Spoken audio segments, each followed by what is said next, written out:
Bismillahirrahmanirrahim. Assalamualaikum warahmatullahi wabarakatuh. Salam keselamatan, rahmat dan barakah dari Allah Subhanahu wa taala untuk kita semua. Pertama-tama syukur alhamdulillah kita panjatkan kehadirat Allah Subhanahu wa taala. Siang hari ini kita masih diberi kesempatan sekaligus kesehatan. Mudah-mudahan kita semuanya senantiasa sehat walafiat selalu. Amin ya rabbal alamin. Yang kedua, materi kuliah kita lanjutkan dengan menyusun kajian teori.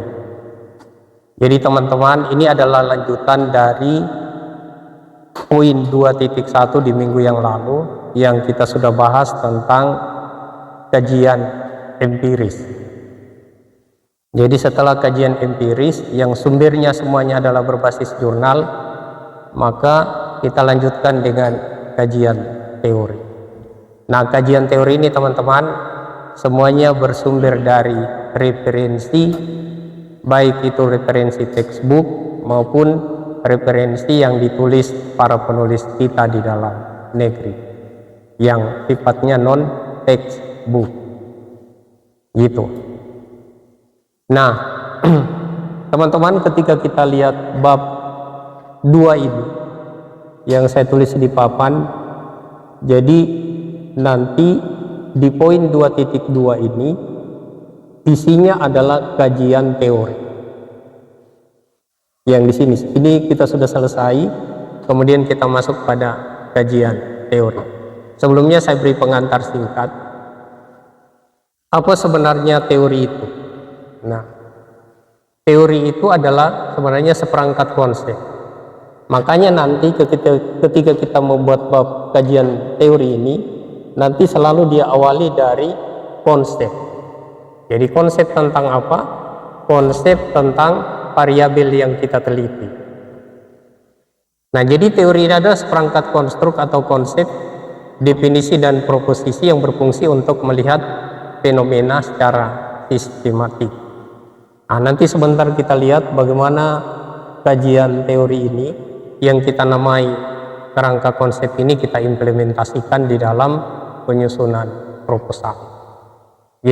Jadi teori bab yang ini itu dia membuat pertama konsep dari variabel. Jadi nanti misalnya di sini kalau variabel kita budaya organisasi, lingkungan kerja, itu berarti konsep budaya organisasi, konsep lingkungan kerja, konsep kinerja karyawan, konsep kepemimpinan, dan seterusnya. Jadi dia mengacu kepada variabel penelitian kita. Setelah itu nanti diturunkan menjadi pengertian atau definisi, lalu indikator pengukuran, dan yang terakhir itu pertautan jika ada. Jika ada ini maksudnya kalau teman-teman penelitiannya itu adalah penelitian asosiatif, kausalitas. Jadi biasanya pengaruh, hubungan, dampak. Nah, itu selalu ada teori pertautan antar variabel. Nah, sebagai contoh teman-teman, ketika judul penelitian kita seperti ini misalnya, pengaruh perilaku wirausaha, motivasi usaha dan kemampuan manajerial terhadap kinerja usaha kecil di Kota Kendal. Ada berapa variabel penelitian ini kalau saya tanya? Ada 4 variabel. Variabel perilaku wirausaha itu ada variabel X1, motivasi usaha X2, kemampuan manajerial itu adalah X3, dan kinerja usaha itu adalah variabel Y. Jadi ada 3 variabel independen, variabel yang mempengaruhi, dan ada 1 variabel yang dipengaruhi atau variabel dependen. Nah, sekarang jadi 2.2 itu langsung pada konsep tentang perilaku wirausaha. Kemudian kita turunkan menjadi pengertian. Jadi pengertian perilaku wirausaha. Nah, jadi tugas teman-teman adalah mencari referensi sebanyak-banyaknya berkaitan dengan variabel yang kita teliti, terutama terkait dengan definisi, terkait dengan pengertian seperti ini. Dan usahakan teman-teman mencari referensi itu jangan yang sudah terlalu lama. Jadi usahakan referensi yang update. Nah, ini Robbins misalnya, ini tahun terbitan, ini halamannya. Jadi gitu. Ndara mengemukakan bahwa perilaku wirausaha itu adalah terus. Kemudian kita membuat simpulan dari pendapat ahli tadi. Jadi ini yang dimaksud sebenarnya dengan kajian empiris. Jadi ada ruang kepada para peneliti untuk bisa memberikan konklusi atau mengkritisi pandangan ahli seperti ini. Jadi kita bisa membuat kesimpulannya. Inilah sebenarnya yang dimaksud dengan kajian empiris. Jadi tidak hanya semata-mata kita menyalin ulang apa yang ada di buku, tapi kita bisa memberikan simpulan kecil seperti ini atau komentar seperlunya berkaitan dengan pandangan ahli. Nah, setelah pengertian, kemudian kita turunkan lagi menjadi indikator. Tadi itu ya, jadi konsep, kemudian pengertian, setelah itu kita turunkan menjadi indikator pengukuran. Nah, variabel itu tadi diukur lewat indikator apa? Ini khususnya yang berkaitan dengan variabel unobserved atau variabel laten. Jadi harus ada ulasan yang detail berkaitan dengan indikator pengukuran dari variabel yang kita teliti. Setelah itu kita membuat simpulan kecil berkaitan dengan indikator yang kita gunakan di dalam mengamati variabel yang kita teliti. Nah, teman-teman perhatikan di sini bahwa pada uraian ini, lihat, ini kita modifikasi indikator yang digunakan oleh beberapa pandangan ahli. Jadi ada McClelland, ada Mahfuz, ada Justin, ada Tunggal Wijaya, dan ada Meredith. Jadi ada 1, 2, 3, 4, ada 5 pandangan ahli berkaitan dengan indikator pengukuran tentang kinerja, tentang pengukuran perilaku wirausaha. Jadi sehingga ketika kita lakukan modifikasi indikator seperti ini, maka kita terhindar dari yang disebut dengan penelitian replikasi. Karena kita mengadaptasi banyak pandangan. Dan usahakan itu referensinya selalu yang masih terbaru. Jangan ambil referensi yang sudah lama. Kajian empiris itu memuat konsep. Jadi konsep tentang variabel yang kita teliti diturunkan menjadi pengertian atau definisi, kemudian diturunkan menjadi indikator pengukuran. Ini baru selesai satu variabel. Nah, variabel yang kedua kita buatkan teori. Jadi ini namanya konsep, apa tadi variabelnya? Konsep motivasi. Apa isinya di dalam? 23.1 adalah pengertian. Pengertian motivasi usaha. 2.3.2 adalah indikator motivasi usaha. Kita carikan literaturnya. Nah, coba lihat teman-teman, ini pengertian motivasi usaha. Kita rinci dulu, lihat satu pandangan ahli namanya Kiniki, satu ya, satu. Kemudian Berendomini dan Steiner sudah dua buku dipakai. Kemudian ada Robbins, itu sudah ada 3. Kemudian ada Page, sudah ada 4 referensi dipakai. Kemudian ada Susilo, sudah 5. Kemudian ada Maris, sudah 6. Kemudian ada Setiadi, sudah 7 referensi. Kemudian ada Cahayani, 8. Kemudian ada Armstrong, 9, dan ada Deci 10. Kemudian ada Prey, ada 11 referensi. Kemudian dibuat simpulan kecil. Tapi di sela-sela pandangan ahli tadi itu juga ada komentar sedikit berkaitan dengan apa yang disampaikan oleh ahli itu. Maka itulah sesungguhnya yang dimaksud dengan kajian empiris. Kemudian kita pindah pada indikator motivasi usaha. Itu poin yang itu 23.2 indikator motivasi usaha. Jadi satu disampaikan oleh Armstrong,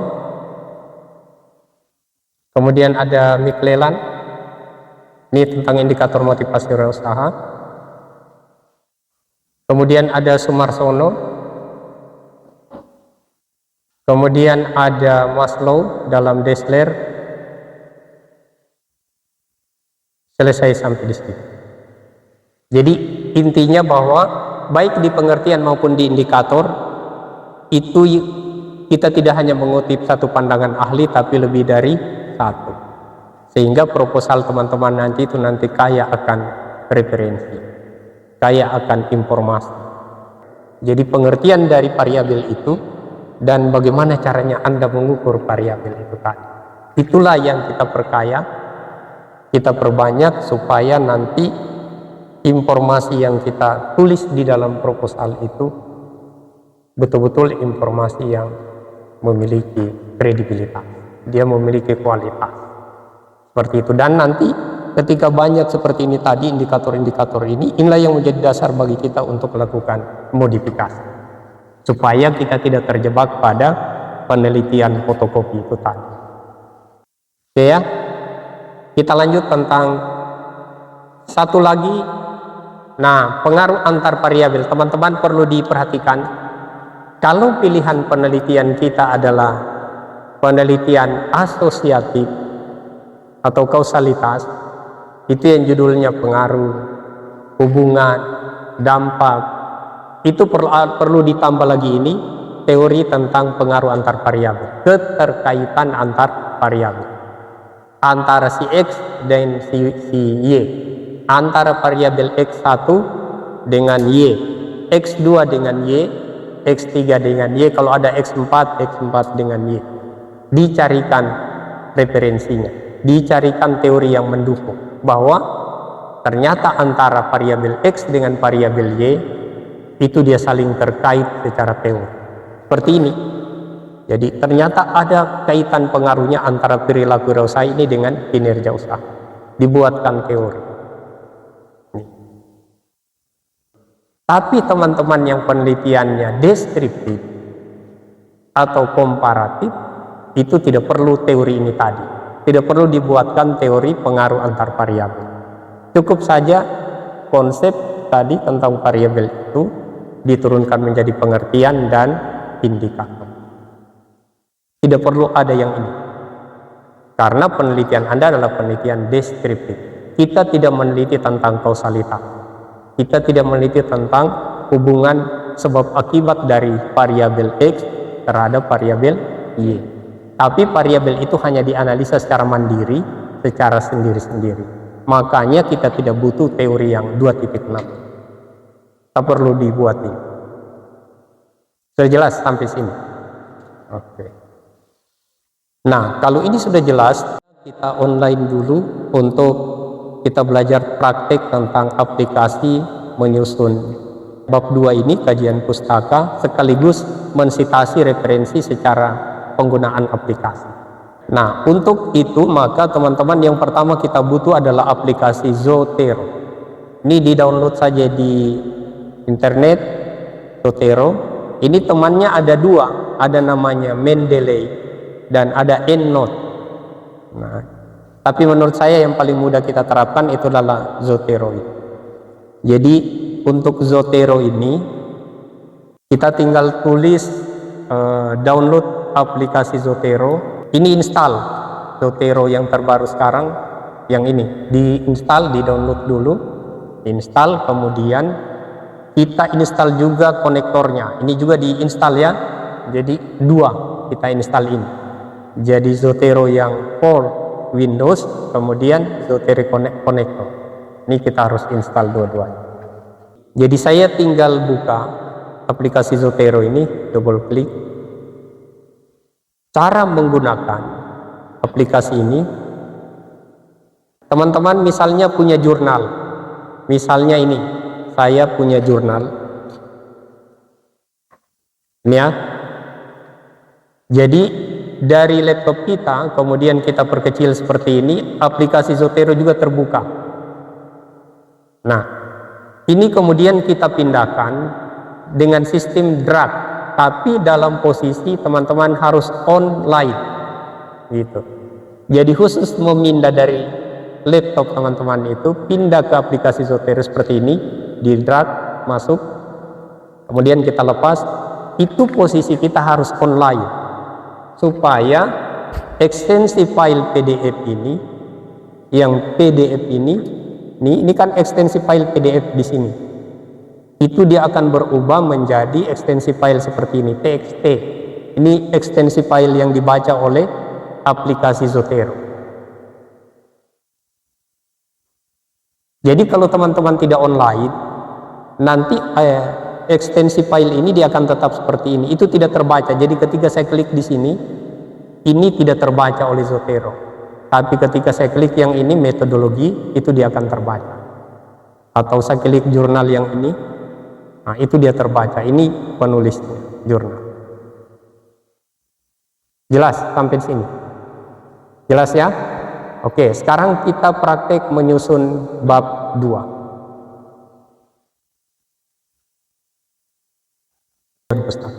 2.1 penelitian terdahulu, itu poinnya. Siapa yang masih ingat apa kata-katanya dulu di sini? Jadi jangan langsung ya, kita tulis dulu kata-katanya. Ini adalah penelitian. Jadi usahakan teman-teman jangan langsung penelitian terdahulu poin 1, poin 2, poin 3. Tapi ada kalimat yang pengantar ini ya di proposalnya, akan sebagai penelitian terdahulu yang dianggap relevan dan dijadikan sebagai pembanding terhadap penelitian ini adalah penelitian yang dilakukan oleh. Oke. Ingat di sini isinya jurnal. Semuanya masih jurnal. Sekarang kita ambil salah satu jurnal yang sudah ada tadi, saya sudah masukkan yang ini misalnya yang ini ya, yang pertama. Ini jurnalnya, penulisnya nama Chang. Sekarang saya mau kutip jurnalnya ini, jurnalnya si Chang ini. Ini tinggal saya nanti masukkan, klik Zotero. Teman-teman kalau sudah install Zotero, itu di Word-nya nanti akan tertulis begini. Kalau belum ada ini berarti installnya gagal. Jadi harus ada ini di Word, gitu ya. Sudah harus ada ini. Kita klik Zotero, kemudian hanya 3 langkah kita butuhkan. Yang pertama adalah dokumen reference untuk memilih style daftar pustaka yang akan kita gunakan. Misalnya saya ambil American Political Science Association ini sebagai style, dan bisa kita ganti-ganti sesuai dengan permintaan. Gitu. Misalnya saya oke. Setelah itu kemudian saya add citation. Nih. Langkah kedua, add citation. Itu saya mau memasukkan jurnalnya Chang tadi. Chang. Itu ya. Chang. Nah, itu sudah muncul. Saya tinggal klik ini. Kemudian saya enter. Itu nanti Chang masuk di situ. Lihat teman-teman bagaimana membuat citasi otomatis. Ini daftar pustaka.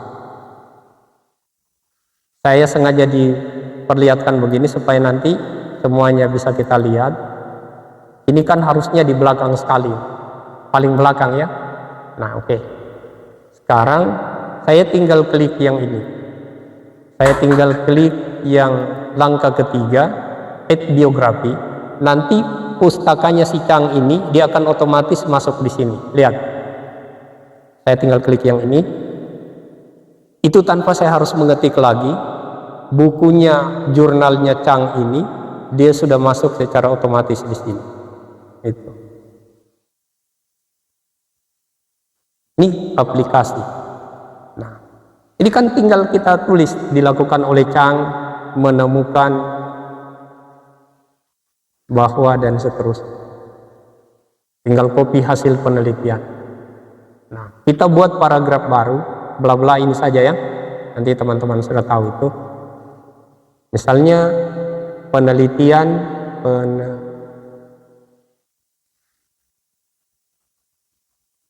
kita ambil lagi yang kedua. Misalnya penelitiannya si yang ini. Siapa ini? Adel. Ini ya autornya Adel. Lihat saja di sini Adel. Kemudian kita kutip penelitian Adel. Lihat langkahnya di Zotero. Kemudian dokumen preference. Ya, angkanya oke. Setelah itu kita add citation Adel. Adel tadi ya. Nah itu. Adel, kita tinggal klik yang ini, kemudian enter. Lihat nanti Adel itu dia langsung muncul di daftar pustaka secara otomatis. Ini Adel sudah ada. Ini sudah muncul sini. Begitu saya klik tadi di sini, ini pustakanya langsung otomatis. Sudah ada.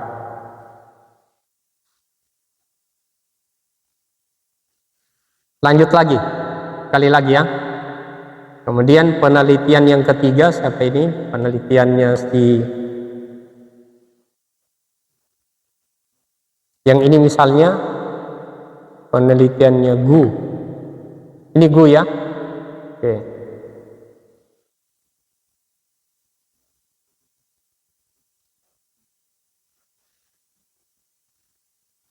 Ingat 3 langkah, kemudian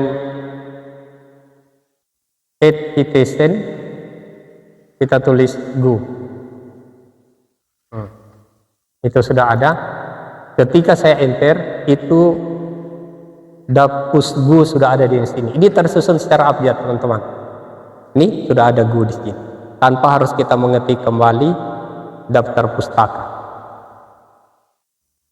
Gitu. Nah, inilah yang dimaksud membuat daftar pustaka, sitasi pustaka berbasis aplikasi. Dan ini sudah menjadi tuntutan sekarang. Jadi ketika teman-teman datang di unit pengelola jurnal, jadi saya cuma minta mana jurnalnya, kasih saya filenya. Nah, nanti di sana ada Pak Jusbair, Ibu Yuni, sama Paries.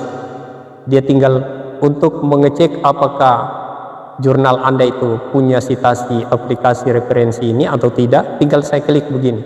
Tak. Ketika dia terblokir seperti ini semua, berarti pustakanya berbasis aplikasi.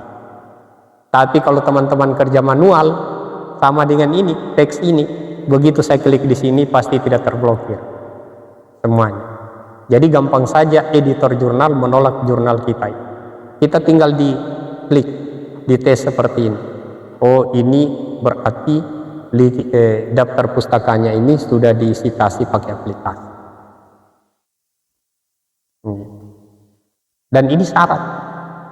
Nah, oleh karena itu maka saya harapkan teman-teman dalam menyusun proposal khusus di bab 2 ini, karena di sini muatannya tentang kajian pustaka, usahakan mulai dari sini kita sudah setting menggunakan Zotero.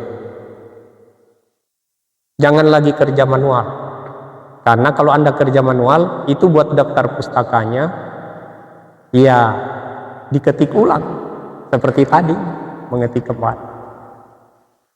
Nah, dan kalau saya tidak salah itu seperti Prof. Samdin, kalau kita seminar proposal itu dia kutui ini, dia cari satu-satu.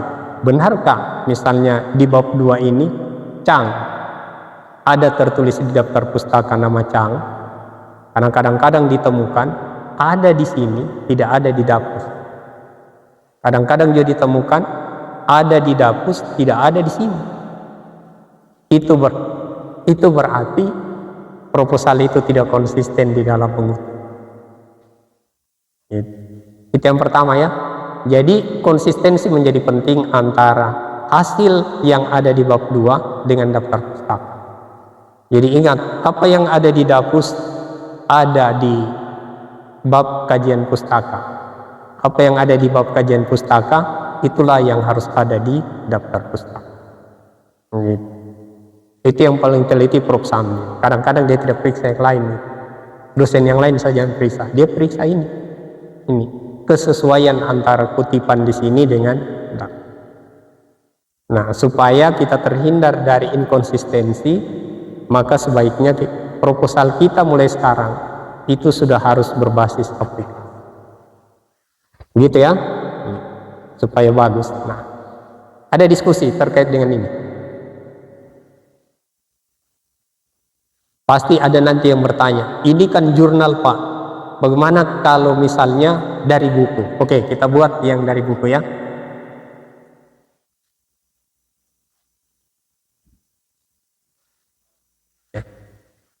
Dua titik dua. Ini tadi tentang konsep misalnya perilaku wirausaha.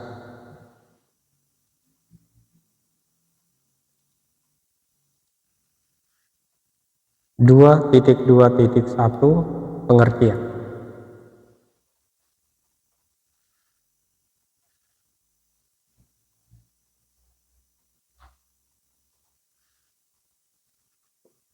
Ini nanti teman-teman depan-depannya begini huruf besar ya, kalau kita menulis proposal gitu.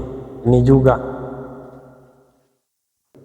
Nah, sekarang ceritanya kita mau mengambil dari buku. Oke, saya ambil dari salah satu buku yang sudah masuk di sini, misalnya bukunya Pak Prof. Hasan Aidi. Gitu ya. Menurut oke, Hasan Aidi, ini bukunya tadi sudah saya masukkan, metodologi penelitian, contoh ya, ini buku, bukan jurnal, tapi ini adalah buku.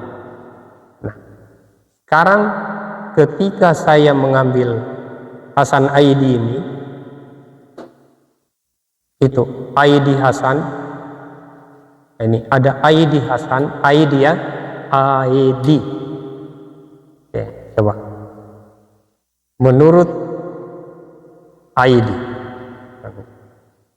ingat Zotero, dokumen preference, kemudian kita oke. Setelah itu add citation, saya tulis Aidi. A-T-I-D, metodologi penelitian.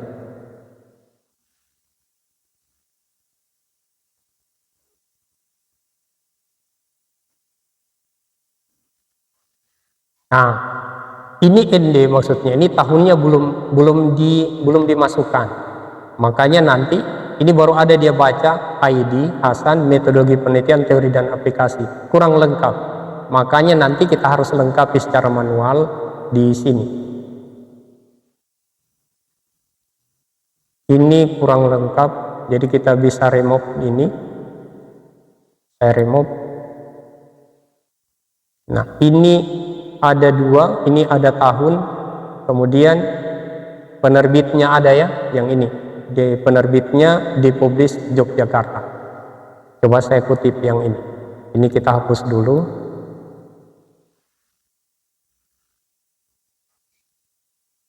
Jadi saya berharap bahwa dengan apa yang sudah disampaikan ini pada hari ini, inilah yang menjadi acuan kita nanti di dalam menyusun bab 2. Oke, kita butuh mungkin satu orang lagi untuk dipraktik dulu ya.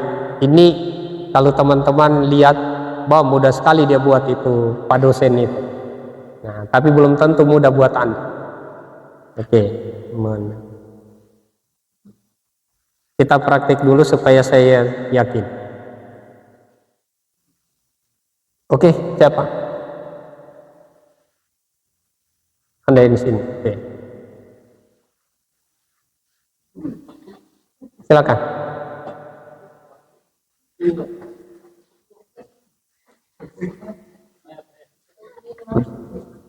Iya, oke, silakan. Mengutip ya. Ya, itu daftar jurnal ya. Jadi seakan-akan semua jurnal nanti teman-teman itu di-drag dulu masuk ke Zotero. Jadi pada saat kita drag masuk ke sini, posisi kita harus dalam posisi online. Tapi setelah dia masuk nanti, meskipun tidak online tidak apa-apa. Jadi yang dibutuh online itu hanya pada saat proses drag masuk jurnal dari laptop kita ke aplikasi Zotero. Karena kalau tidak online nanti ekstensi file dia tidak berubah. Gitu. Ya, ambil salah satu saja. Ya, itu misalnya Chang. Oke, silakan. Dokumen preference. Itu sudah invitation berarti Chang, coba.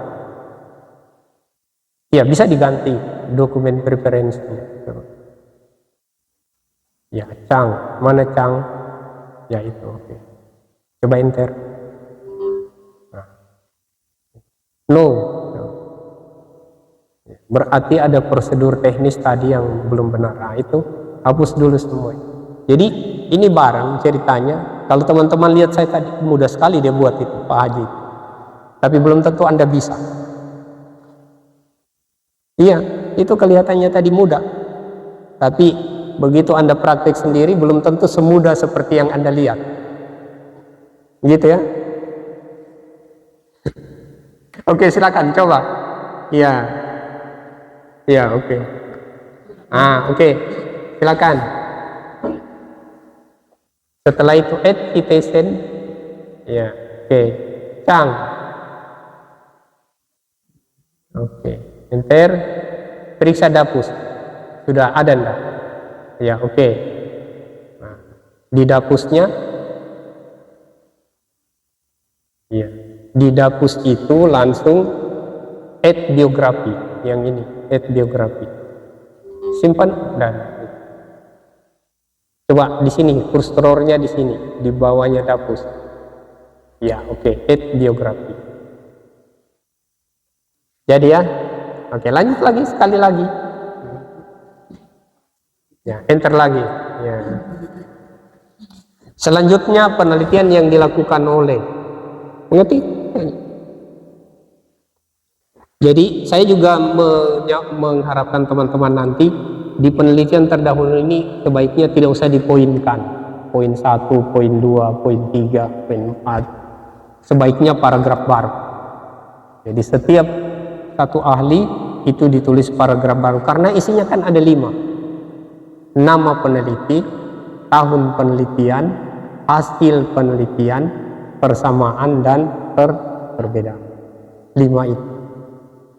Jadi selesai satu paragraf, buat paragraf baru untuk peneliti yang kedua, ketiga, keempat, dan seterusnya. Ya, oke, silakan. Yang dilakukan oleh. Ambil lagi yang ini ceritanya nanti koleksi jurnal dari teman-teman itu sudah disimpan di sini semuanya, termasuk referensi dari buku. Semuanya sudah ada di sini. Oke, Gu sudah masuk dengan sendiri. Sudah bisa ya? Oke, sudah bisa. Sudah cukup ya, sudah ada. Oke, silakan. Nah, oke, coba perhatikan teman-teman. Ini tadi, yang ini, saya ambil yang American Political Science. Ketika saya ganti ini, misalnya saya ambil yang American, saya ambil yang apa ya? Yang ini. Apa 7 edition? Ya, nanti dia akan berubah juga ini. Ini modelnya juga dia akan berubah. Jadi ketika dokumen preference-nya ini kita ganti, maka tipenya juga ini dia akan berubah. Misalnya ini saya rubah jadi pancopier, maka otomatis nanti dia akan berubah seperti itu. Ini. Jadi tergantung. Kalau misalnya kita skripsi, pedoman penulisan daftar pustakanya itu di panduannya dia gunakan model apa. Kalau di publikasi jurnal, kadang-kadang dia pakai pancopier seperti ini, kadang-kadang juga American 7 edition. Jadi yang jelas nanti akan ada di sini semuanya, ke style-style untuk mengutip daftar pustaka. Gitu ya. Saya kira itu berkaitan dengan materi kita tentang kajian teori. Oke, baik. Sebelum kita tinggalkan kelas, mari kita sama-sama berdoa. Mudah-mudahan kita semua tetap senantiasa sehat walafiat selalu. Yang teman-teman non muslim silakan menyesuaikan. Mari kita sama-sama amin. Bismillahirrahmanirrahim. Alhamdulillahirabbil alamin. Segala puji hanya untukmu ya Allah. Alhamdulillahirabbil alamin. Allahumma salli ala sayyidina wa ala alihi. Allahumma iftah lana abwabal khair, abwabal barakah, abwabal afiyah. Hamba-hamba mengharapkan kebaikan ya Allah, mengharapkan keberkahan, mengharapkan keapiatan dari proses belajar mengajar ini. Allahumma ya Allah, inna nas'aluka ridhaka, inna nas'aluka ridhaka ya Allah, hanya ridhamu yang hamba-hamba harap. Inna nas'aluka ridhaka ya Allah. Subhana rabbika rabbil izzati amma yasifun, salamun alal mursalin, alhamdulillahi rabbil alamin. Assalamualaikum warahmatullahi wabarakatuh.